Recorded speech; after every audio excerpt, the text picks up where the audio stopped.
مولا متقیان علی ابن ابی طالب علیہ الصلوۃ والسلام حاکم شام کو ایک ختم تحریر فرماتے ہیں، یاد رکھو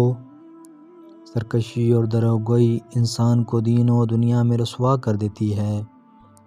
اور نکتہ چینی کرنے والے کے سامنے اس کی خامیاں کھول دیتی ہے۔ تم جانتے ہو کہ جس چیز کا ہاتھ سے جانا ہی طے ہے اسے تم پا نہیں سکتے۔ بہت سے لوگوں نے بغیر کسی حق کے کسی مقصد کو چاہا اور منشاء الہی کے خلاف تعویلیں کرنے لگے تو اللہ تعالیٰ نے انہیں جھٹلا دیا۔ لہٰذا تم بھی اس دن سے ڈرو جس میں وہی شخص خوش ہوگا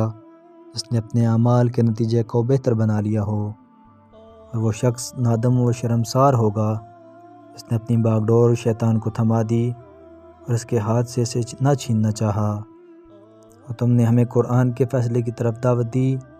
حالانکہ تم قرآن کے اہل نہیں تھے، تو ہم نے تمہاری آواز پر لبیک نہیں کہی بلکہ ہم نے قرآن کے حکم پر لبیک کہی۔